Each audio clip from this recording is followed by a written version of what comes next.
It is Groundhog Day for the Toronto Raptors. Another Tuesday pod and another injury as Poeltl goes down last night. Now without Yak, Scotty Barnes, and IQ. But is this injury a blessing or a curse? A wise man once said, get familiar with Duke and Rutgers, Raptors fans. Oh, yeah. Adversity. It builds character. This is good. And this is Basketball Island. Hein, Hambone, Fab. And honestly, I just want to see some of these guys play together. But the way the Raptors have been, and we ran into the same thing last week, is there any reason that you want to rush this guy back? Same thing with Scotty. Give these guys time because losing is what we want. Well, look, Fab's snap reaction was like, that's a month right away, Yeah. right? Before he even left the court, right? And I think it's just going to tell you the Raptors are probably going to take it easy and make sure he's 100%. Yeah, I mean, I obviously don't want to see anyone get hurt. That part really sucks. The Jakob injury looked really bad. Super awkward. Man, really a awkward. lot of people were slipping on that court, whether it was too sticky, whether I don't know what it was, but that looked bad. You don't want anyone to get hurt, but like you're caught in this little juxtaposition, right? Like you want to see these guys play together to see what you have going forward, but you know, if someone scratches a finger, 3 weeks, like, because the goal is to get a high draft pick. That should be the goal for this season. You ain't winning anything. Scotty kind of had he was being a little dubious online with his eye emojis and the picture of him and IQ. Yeah. Is he hinting at a earlier return possibly? Well, like what? The news was he's already taken the court.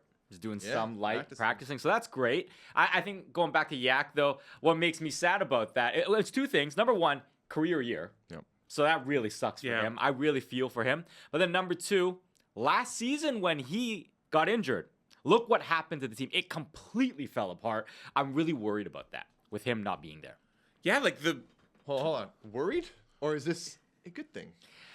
I mean, life gives you lemons. Okay. you tank. Okay, so yes. You just tank the lemon. But, okay, let's say this. How tough was that of a watch last night? It was bad. Oh, and the whole year we've been saying lose but make it fun. Last night felt like homework. Watching that Raptors game felt like homework, especially when there's way better games on. There's 2 Monday nighters on. Watching that basketball last night made my eyes feel pain. Like, that was brutal. And it seemed like Chicago wanted to lose just as bad as the Raptors did. It was a listless performance in the first 3 quarters. I mean, there were some highlights. You know, Jack was in his bag with the Santa stuff. You know, joking about, what might be in that cup he was drinking. The only joy we heard from Jack when he was talking about Santa or Josh Allen. That was the happiest we heard him. I would say that was the most incapable they have ever looked this season. It was a very rough performance through the first 3 quarters. This guy slipped in 2 football references in the span of like 2 sentences. He's on his high horse. You got juxtaposition wrong, so you're being multi-sport completely athlete. incorrectly. You used it incorrectly. Learn your literary devices before you call out my football references. Two-sport athlete right Let's look at where the Raptors are at. They're 7-20. 7-20. They're second from the bottom in the East. Clearly a tank off is happening here, right? Brooklyn has sent Dennis Schroeder to Golden State. They're entering the fray. Charlotte, they're probably messing around. Portland's messing around. Can the Raps realistically get to the bottom 3 or 4? I don't know if they can. Well, okay, put it this way. Say Scotty Barnes and quickly play every game this season. What's their record? They're a double-digit win team, are they not? They're probably like 4 games, 5 games below 500. Just because also how bad everything is around them, like in the East. You mean like 20-plus wins? Right, like if Scotty and quickly. No, I'm just saying to this point they have 7 wins. So they probably 12. They probably have 12 wins. Yeah, I mean they're at least a few wins better if Barnes is playing. Right? Absolutely. So what does that mean going forward? I mean, in terms of when they ultimately you can't shut these guys down for the entire season, right?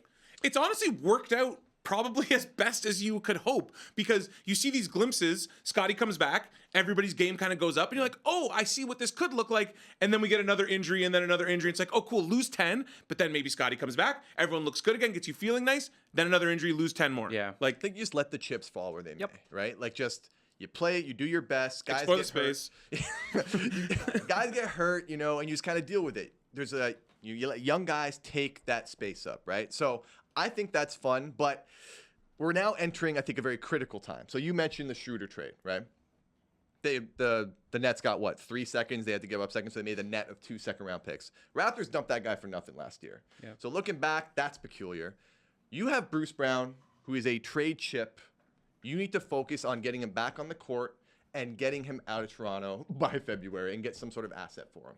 That should be the goal now. I think to me is you're tanking, you're letting the chips fall where they may, but you have dudes who you need to offload to get some value for going into next year. Don't we think, though, and we kind of talked about this a little in the group chatter before we started, strategically, doesn't it make sense to hold out Bruce Brown as long as possible, and then it's almost like we're 2 weeks before the deadline, we're 3 weeks before the deadline. Yes. Hey, Bruce, sprint. Give us everything you got. Let us showcase you, and then hopefully someone gets hot to trot for him. But and even trade then, the ship has probably sailed on getting max value for him. Like Schroeder's getting second-round picks. So what are you getting for Brown? You're not getting a first. So there's a thing with max value and getting optimal value at present day, right? You just got to get the most you can in this situation. What's his value, though? That we don't know. Exactly. But the point being is, you're not going to get anything close to optimal if you don't play him. Yeah. He has to play. Exactly. So I think it's a fine balance right now. I don't know where the line is in terms of how much you prioritize that versus continuing to give the young guys all these reps to get better, because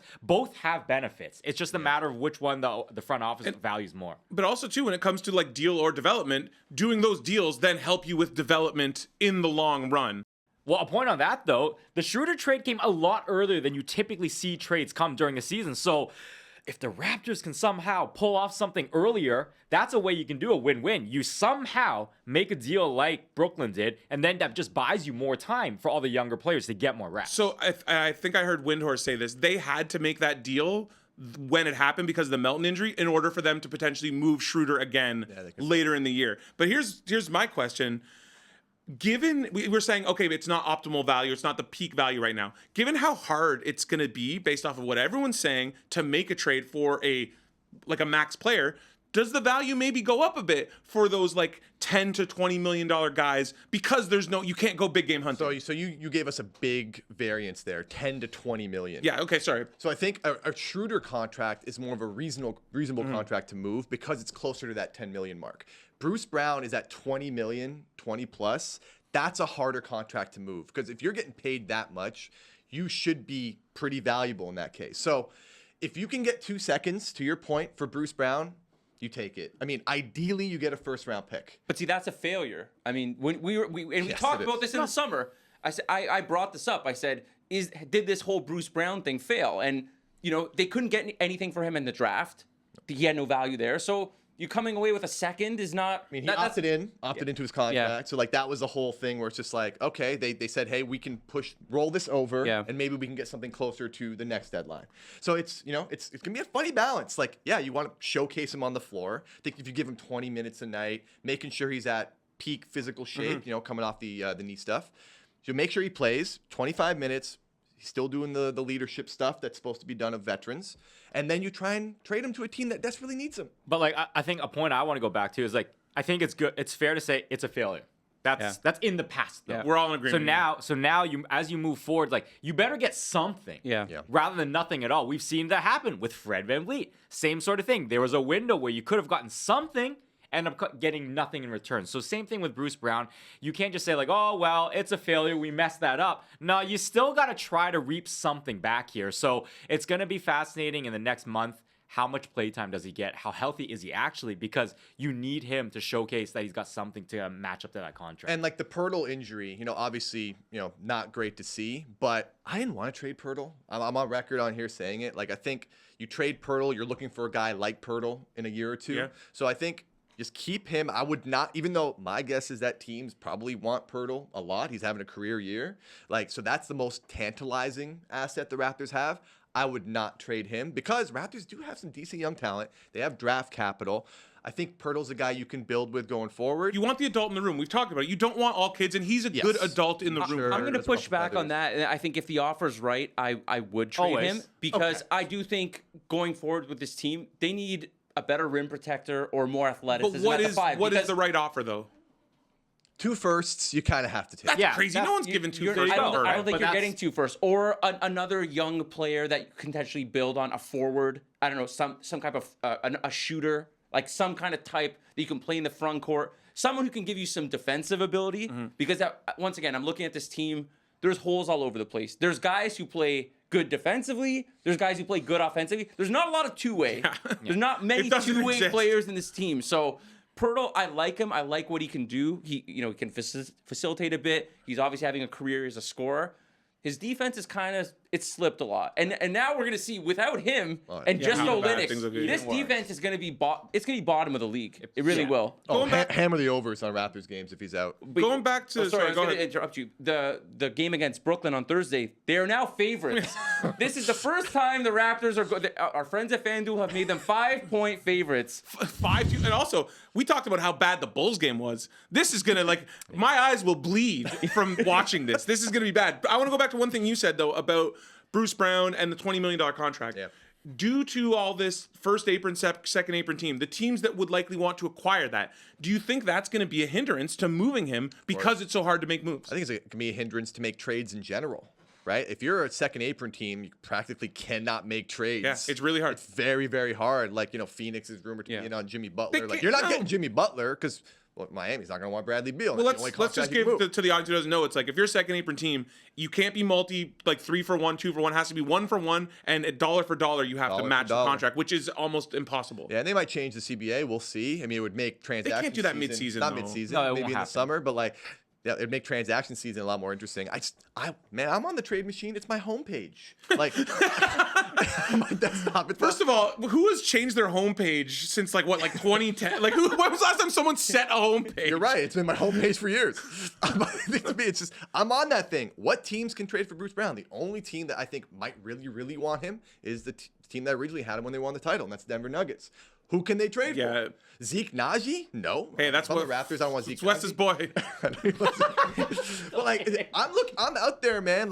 Bobby Webster, Masai Ujiri, span the league, do your thing, crunch the numbers. I don't think you're gonna find it's gonna be tough. Zooming out a bit. So, what do you want to see now in the next month? Okay. 3 weeks a month. What's on your Christmas wish list for the Raptors at this point? Showcase Bruce Brown, showcase Kelly Olynyk, but also get time for the young guys. Lose games, but continue to lose fun, and offload Bruce Brown and Kelly Olynyk for the equivalent of 3 second-round picks total. That would be. They're not trading Kelly. If I don't think that's happening. Kelly, I don't even think that's on the table. I'm assuming, listen, he's a hometown guy. They gave him probably more money than he deserved. So Raptors need to offload players to get assets. Okay, cool. Jakob Poeltl, I don't want to trade. Again, if a great offer comes along, you take it. Cool. Bruce Brown, Kelly Olynyk, Chris Boucher. You keep avoiding it. Davion Mitchell. Yeah, no, Mitchell for man. sure. Add that thumb in the math there. Davion Mitchell. Davion Mitchell was a salary dump. I don't even know if he has any value at all. So talking about what I want. Yeah. So here's what I want to say. In terms of what's left for this upcoming period, I'd rather see them get something of value for Davion Mitchell and use this opportunity for Jamal Shed to get some developmental reps. Yeah, sure. I don't. This is not a knock on one player or the other. They're kind of redundant. So if they're a little bit redundant, why do you have 2 guys on the same team when you can get something of value for Davion Mitchell at a different timeline, right? So right now, Jamal Shed, I don't even care if he's good or bad right now. That's not the point. It's you just want him getting more reps on the court so that he can become closer to the ceiling of whatever he is. I think with Davion Mitchell, you kind of know what you're getting with him. There's not a whole lot of ceiling and growth for him. So every minute you give with him, you're just impacting winning. Or as Fab would say, give him the plaque for helping get Cooper I'm just saying, if you want the tank commander, Davion Mitchell, let him run offense late in the game. You will lose. You will lose if he's running offense for you in the fourth quarter. To Wes's point, though, even if you can't get anything for Mitchell, and Shed looked good last night. Shed was playing crunch time last night. Just play Shed instead of him anyways. Because like you said, you know what Mitchell is. And I'm kind of with Hambone. I think there is a little bit of a value to what he can do, but you said it. You nailed it. They are redundant. He has value. They're too similar. Let him get that value on another team. Yeah. Where we get something back in return that is useful. Right? I don't think he has value. That's the but do you think another team is looking at the Raptors and saying, "Oh, Davion Mitchell can't shoot, very overrated defensively." I'm sorry, ball pressure. He's not good on defending off ball. I like him defensively. You loved it. Okay, and I love that's his fine. confidence. Listen, man. He called himself the best defensive player in the league. I love it. And I love it. And I love it. Why? Because Hambone has the same irrational confidence about himself. That's why. This conversation's triggering for me. You know when he proved he's not the best defensive player in the league? When Tyler Hero just cooked him and shot over him because he's not tall enough. You can't be the DPOI, man. The Davion Mitchell trade when they acquired him was a great trade for the Raptors. It was. Right? You take a swing. Take a swing at the second draft guy. He was kind of buried in Sacramento.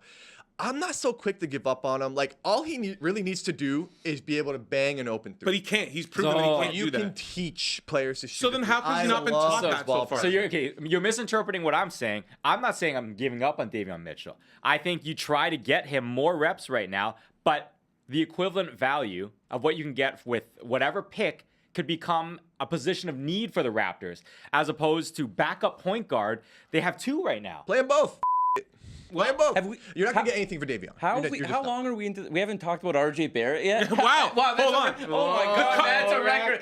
The people in the comments are just waiting. They're hovering over that keyboard. I know they're gonna say something. They moved off of their homepage of the trade machine and went to TSN's YouTube, and now they're just waiting to type. Okay, let's talk some RJ Barrett. RJ had yesterday against the Bulls. Sorry. Monday against the Bulls was kind of a microcosm of RJ's season. He looked great at moments, and then when crunch time comes, he wet the bed. I'm just gonna present these stats at you without. Give me a second here. RJ Barrett in the clutch this year. I'm not doctoring these. Shooting 34%, 23% from 3. Okay, he's a -16.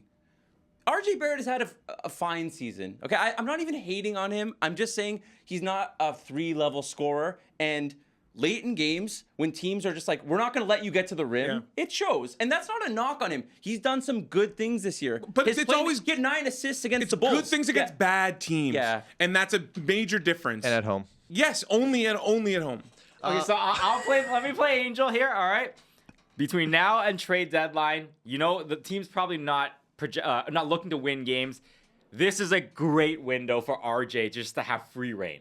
Let him develop what he needs to develop. 3-point shot, playmaking, defense, whatever you're asking on your Christmas list of RJ Barrett, this is the time to reap those benefits. So just let him run wild. And I think this is the you want a tank commander? RJ's your guy. Hold on. And for the record, we all agree RJ has made great strides. We talked about it last week when we brought up the Knicks numbers versus now. Yeah, no. But dude, the playmaking alone, like amazing. He's really improved his offensive game.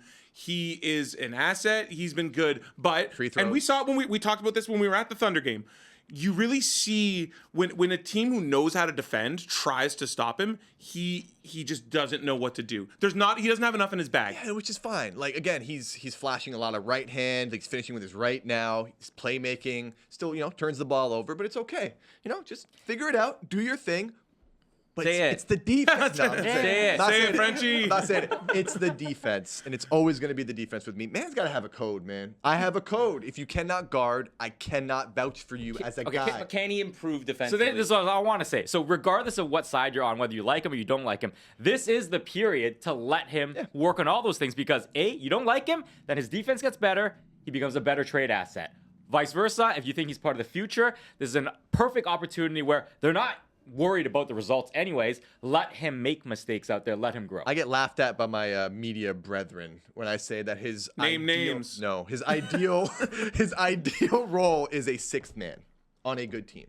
Come off the bench, punk bench players, 25 minutes a game, and then if you're cooking, we'll throw you on late. I'll say this: if he somehow could improve his defensive awareness and Game maybe changer. On ball, he's okay. He could be a 3rd wheel with better defense. Yes. If he does not improve that aspect of his game, I tend to agree because he's not talented enough to be your 1 or 2 on a good team. A contending team, he's not that guy. So your 6-man take, I think why people are feel so flawed with that is you're already assuming what he is now is in perpetuity. Fair point. Yes. So that's not fair to him. This guy with 23, 24, 24.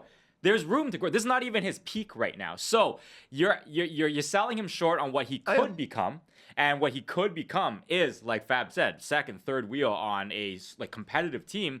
But it's all going to come down to the defensive end. I think there's one major factor there, too. We have not seen him with a complete team. He's had to play where he's the facilitator a lot of times. I think we got to hold back a little bit of our judgment as to when all of these guys are together. Sure. And he can slot into a proper role. And maybe we see even more of a leap when he's in a proper role playing with those other guys to have that a little bit of gravity to pull away from him. Your points are taken. Your point is taken. I just look around the league. The guys who win titles are alpha wings. RJ Barrett on the floor, he's going to have to guard one of those wings. If that's your matchup in a playoff game, you're going to get cooked until we see improvement. Okay, I want to add a great example, CanCon.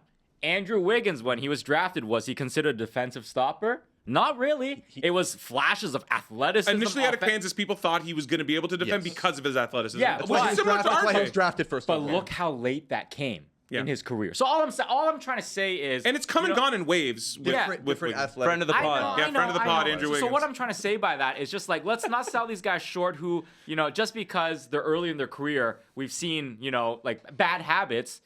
There's opportunities for those things to This get is ironed the out. perfect season. Let's see what you got, man. If you wanted, like, I thought Kia Nurse said it on the broadcast last night too. Like, if you want to be a guy, you got to do it on both ends of the floor. Like, I'm going to talk about my guy Shea in a little bit. Like, head of the snake type stuff. Like, he's your offensive dude, your juggernaut, the guy who gets you buckets when you need him, 30 a night. But he's also a monster defensively, and he's really improved on that. Can we just get Connor to take the Chappelle Show season 3? See, I told you, stop hitting the table. Like, come on, man. That was like 7 times. Like, just Jeez, am I yeah. good? Poor Anthony, hearing it in his ears. Sorry, man. And if you hit this table one more time, then the record might skip. I told you, stop hitting the table. What better time though to transition, and we are going to plant our flag. I just slapped the That table. was part of the bit, bro. Let's plant our flag on a take. And I was kind of torn because it seems like you're going to go with Shea and the Thunder. And I also we're taping this on the night of the NBA Cup final. And I was torn between both Shea and the Bucks. Like Shea and Giannis, Bucks and Thunder. But I'm going to plant my flag on the Bucks. I think the Bucks are the second best team in the Eastern Conference. And I think if they're matched up with the Knicks in a playoff series, they can beat the Knicks. And I'm not going to bet Giannis to win MVP because they're not going to win enough games.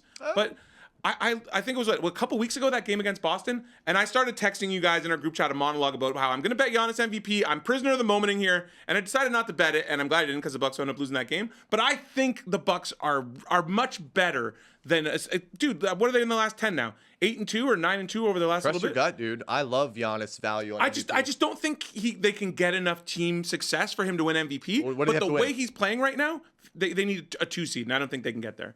2 seed probably gonna be tough, especially like Cleveland, But Boston are playing. Is anybody playing better than him other than Jokic? No one is playing better I than would say Giannis right Shea is up there as well. Shea's think- playing better than Yeah. him. now. I think, man, the last maybe in the last 3 weeks, since we basically buried the Bucks and said, hey, let's look at the schedule. Since you called it, you said you were buying low on the Bucks.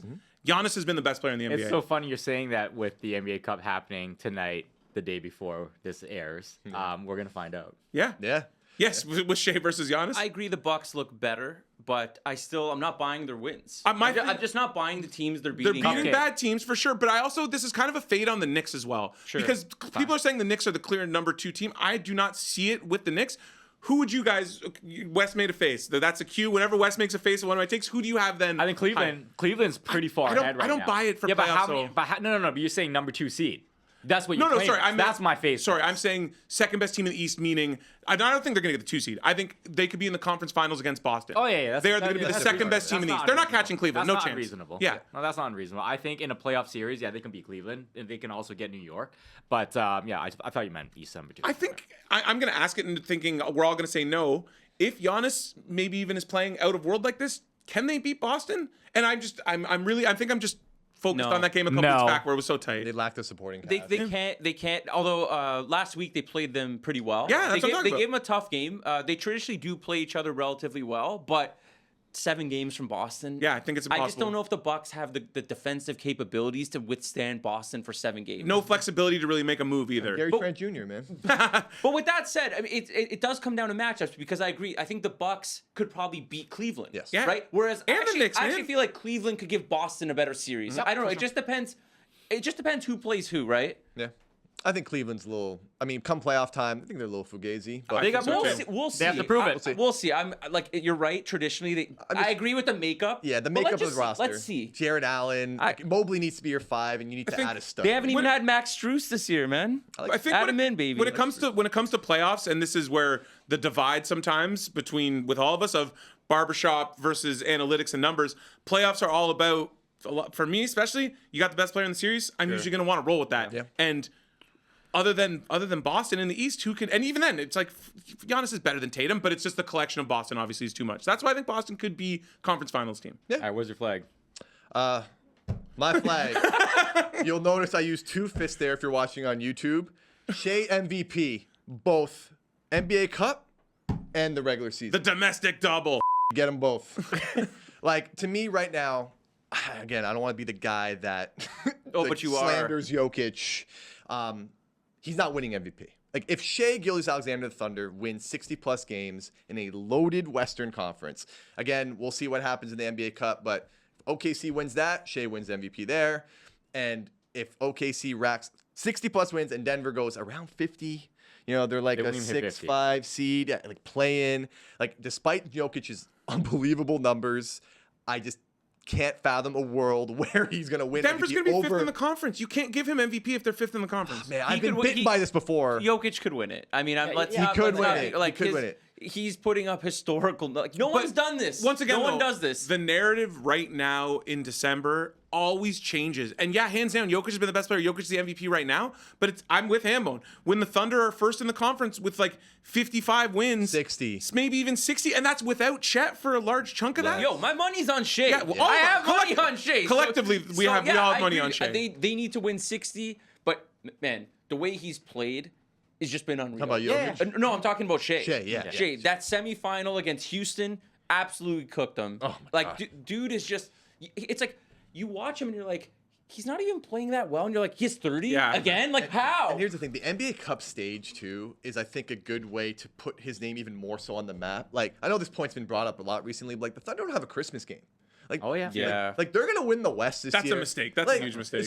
But like, how do you sell this guy, right? Like, again, you're playing in Oklahoma City. I think the NBA Cup is a great stage for that. If he kind of dismantles the Bucks in that final, rises to the occasion, I think that will help with a lot of the plebs. It's on, sorry to cut you off. It's on the mainstream media to talk about him. Talk about your players. Like NBA on TNT, gas these guys up. NBA, ESPN, like they don't do a great job of building these players up. Let's talk about the Lakers. Let's talk about freaking Golden State. If he was American, they would build them up. Oh, for sure. That's what I'm saying. Yeah, there's a few things that don't go his way, but I want to put a disclaimer out there. I think we collectively all agree Jokic is the world's best player right now. No doubt. I don't think anybody's denying that. But we are in the business of predicting odds and betting information. What we're saying is we anticipate the voters leaning in SGA's favor when the time comes. Yeah. And that's what we are saying. Well, now, one thing, and this has nothing to do with the MVP stuff, I really want to see Dallas OKC again. I think that could be a really fun series. And for me, this year, Dallas is really, they haven't really surprised me, but it's like they're a lot better than I thought they would be. Pieces. Yeah. They added great pieces. And I'm really excited. Dallas coming out of the West is interesting. I think a Dallas OKC conference finals would be just fantastic. You can make the argument that was like probably like sneakily the best series last year, like in 6 games. They match up extremely well. They match up really well, and they added Klay Thompson, who was obviously exactly what someone like Luka needs, and Quentin Grimes, really low key, nice player to get from Detroit. They got the right pieces around him. Dallas is, you have Kyrie, you got Luka. Yeah. And they can always still make a move too. That series last year was the exact opposite of what we saw with Raptors Bulls. Monday night. Okay. I got a flag. Fab's got his flag.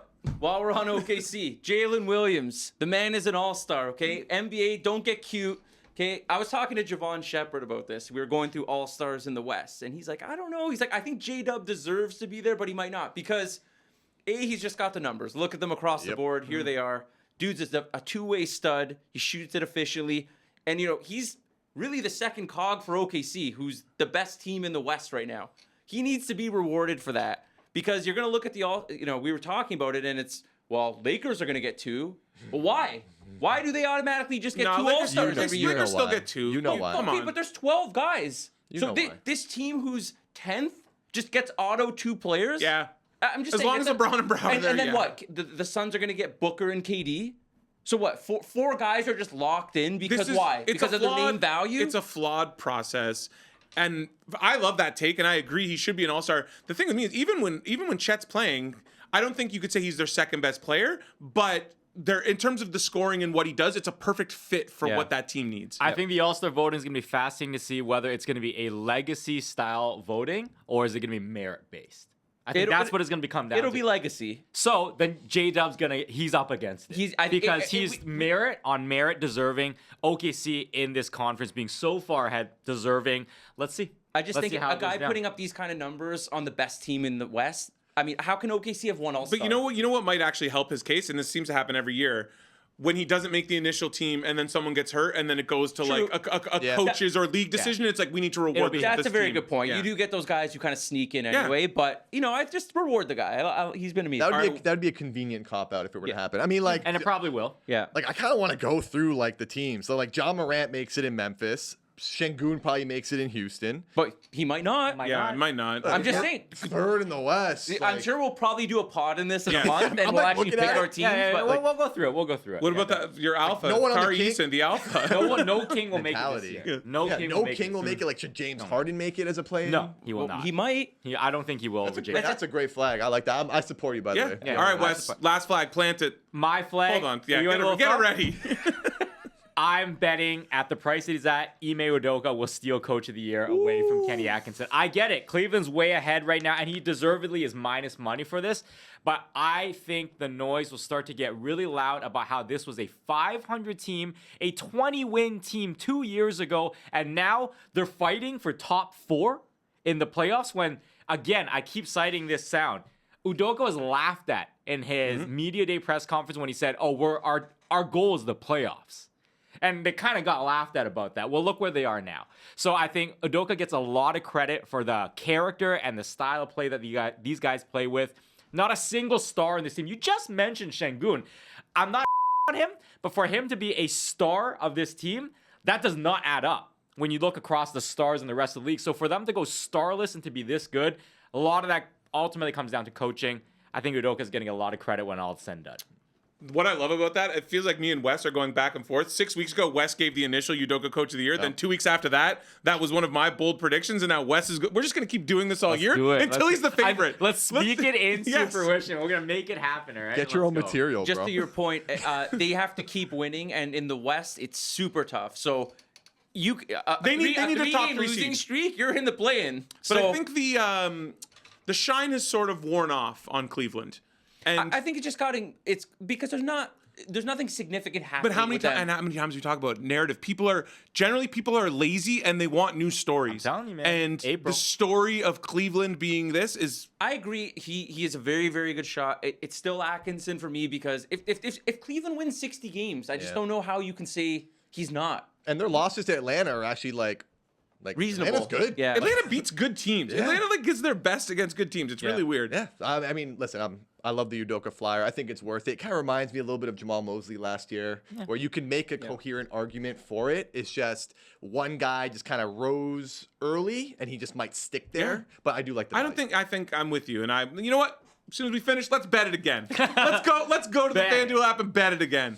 On that note, thank you for watching. Catch us on YouTube, Spotify, wherever you get your podcasts. We'll see you next week.